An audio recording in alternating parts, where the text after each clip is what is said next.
Imaginen por un momento, ¿alguna vez se han preguntado cómo el poder nos moldea, incluso en los aspectos más íntimos de nuestra vida? ¿O qué sucedería si el castigo, lejos de desaparecer con las atrocidades del pasado, simplemente cambió de forma, volviéndose más sutil, silencioso e implacable que nunca? Hoy, nos embarcaremos en un viaje al corazón de estas interrogantes, guiados por la profunda reflexión de Michel Foucault en su obra Vigilar y Castigar. Publicada en 1975, Vigilar y Castigar marcó un punto de inflexión en la trayectoria de Foucault, transitando del saber al poder, del método arqueológico al genealógico. Esta obra es mucho más que un simple tratado sobre la prisión moderna. En sus páginas, Foucault plantea la tesis del poder disciplinario como un micropoder que fundamenta las principales instituciones educativas, médicas, carcelarias y productivas de la modernidad. El libro nos invita a contrastar dos sistemas de penalidad que, a primera vista, parecen radicalmente opuestos. El primero, característico de las sociedades premodernas, especialmente desde la Edad Media hasta el siglo XVII, era el del suplicio público. Foucault nos conmueve con la meticulosa descripción de la ejecución de Robert-François Damiens en 1757, un espectáculo brutal y teatralizado en la Plaza Greve de París. En esta escena inaugural, el cuerpo del condenado era el blanco de la represión, una forma de justicia regia que buscaba reafirmar el poder del soberano. Era una reparación jurídico-política, un espectáculo destinado a ser ejemplificante y a hacerse sensible a todos. El cuerpo se encontraba inmerso en un campo político, donde las relaciones de poder operaban sobre él de manera inmediata, infringiéndole suplicios y marcándolo. Sin embargo, esta fiesta punitiva fue cediendo su lugar.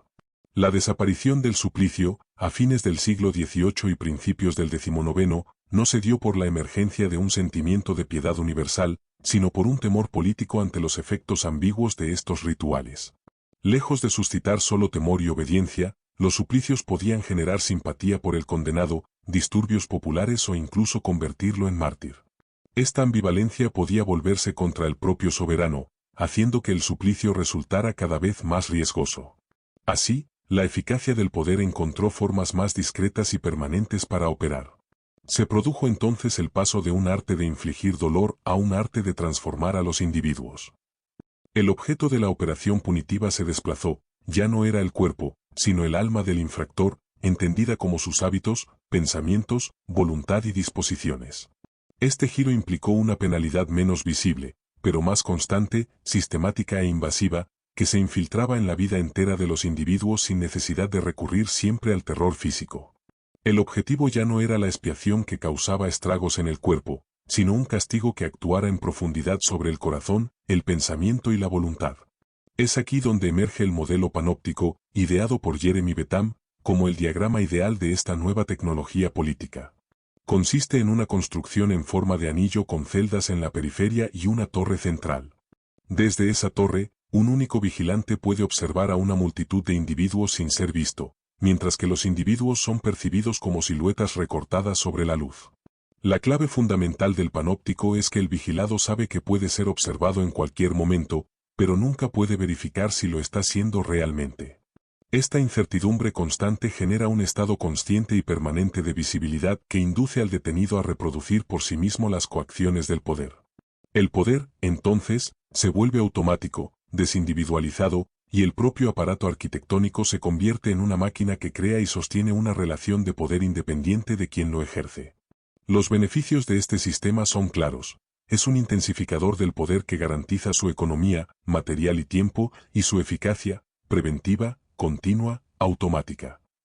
La fuerza coactiva del poder se traslada, en cierto modo, a la propia superficie de aplicación. No se necesitan rejas, cadenas o cerraduras formidables, basta con separaciones bien definidas y aberturas dispuestas. Foucault lo describe como una anatomía política del detalle, un poder infinitesimal que opera sobre los movimientos, gestos, actitudes y la rapidez de los cuerpos. No es un poder meramente represivo en el sentido clásico, sino fundamentalmente productivo, que busca modelar cuerpos obedientes, más útiles y dóciles. Esta modalidad de poder coincide con la ampliación de la industria capitalista y la necesidad de una fuerza de trabajo disciplinada. La prisión se convirtió, sin duda, en el lugar privilegiado de realización del panóptico. Se transformó en una institución completa y austera, omnidisciplinaria, con una acción ininterrumpida y un poder casi total sobre los detenidos. Las prisiones panópticas implementan el aislamiento individual para evitar complots y contagios, y fomentar la reflexión y el arrepentimiento. Además, se convierten en un sistema de documentación individualizante y permanente, donde la conducta de cada detenido es observada y registrada cotidianamente. Este conocimiento individual sirve de principio regulador para la práctica penitenciaria, permitiendo transformar la medida penal en una operación penitenciaria útil para la sociedad. Así, el infractor, cuyo castigo recaía sobre su acto, pasa a ser el delincuente, un objeto de conocimiento cuya vida, más que su acto, es pertinente para su caracterización, análisis y corrección. El cuerpo del preso, entonces, es aumentado con la individualidad del delincuente, la pequeña alma del criminal. Pero el panóptico no se limitó a las cárceles. Foucault nos muestra que es un modelo generalizable de funcionamiento, una función generalizada en el cuerpo social. En los talleres y fábricas, se instaura una vigilancia intensa y continua para optimizar la habilidad, rapidez y conducta de los obreros, haciendo de la vigilancia un operador económico decisivo. El trabajo disciplinario buscaba la sujeción del individuo al tiempo de la producción, excluyendo el ocio y los excesos. En las escuelas se convierten en aparatos de examen ininterrumpido, organizando el tiempo y el espacio, clasificando a los alumnos, asignando rangos y generando un saber pedagógico que funciona como ciencia. Buscan fabricar niños dóciles y vigilar a los padres.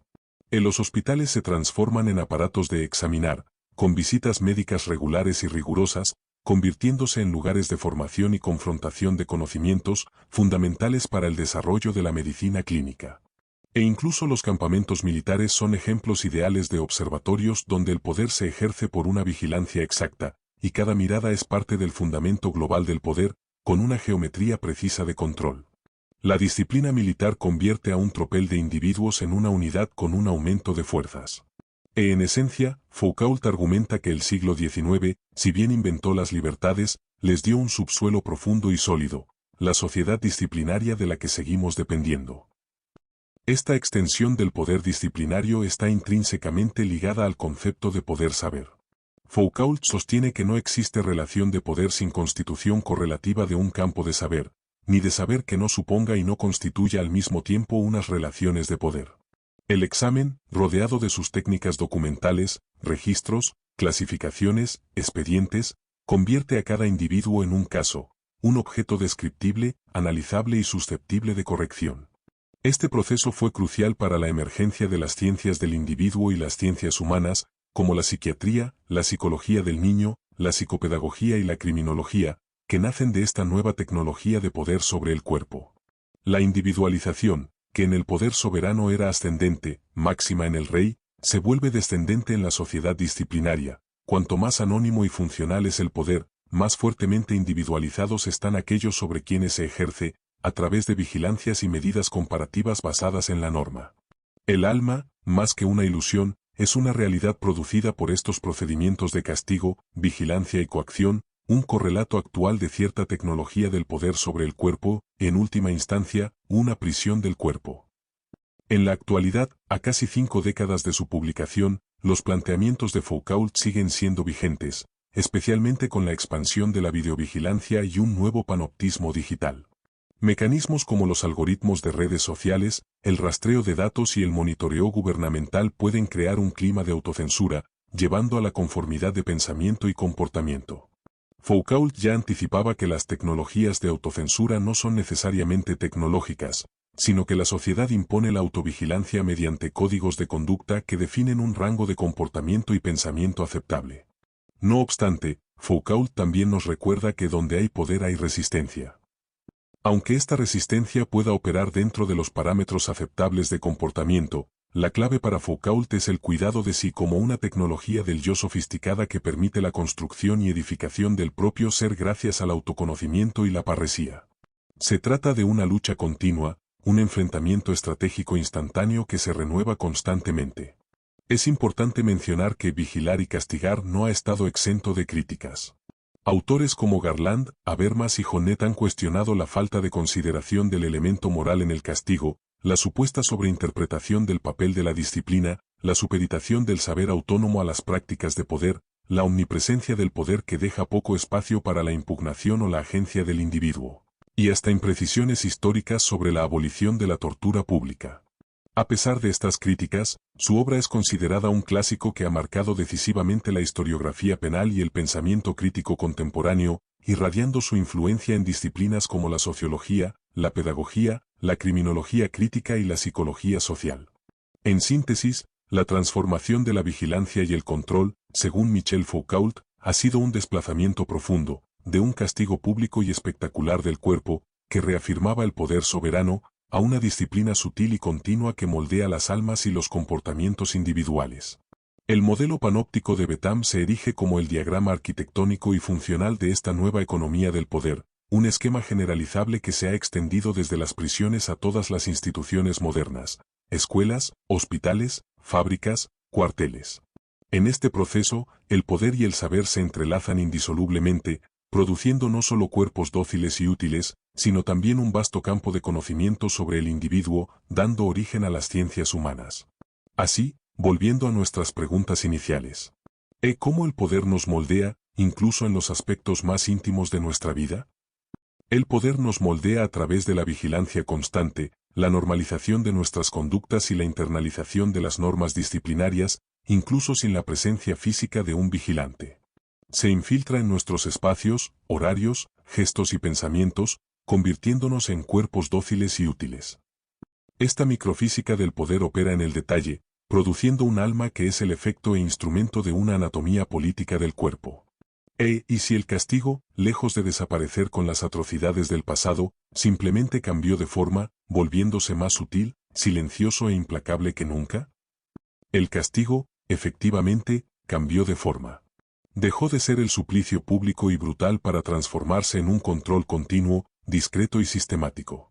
Las cárceles, y por extensión otras instituciones, no buscan primariamente infligir dolor, sino transformar y corregir al individuo, reformando su voluntad y sus hábitos. La prisión ya no está solo en los barrotes, sino en esa constante visibilidad y autovigilancia impuesta por la sociedad disciplinaria, que se extiende incluso a la era digital. La verdadera prisión, como sugería Foucault, podría estar construida aquí, en nuestra mente, y aquí, en cada uno de nuestros cuerpos.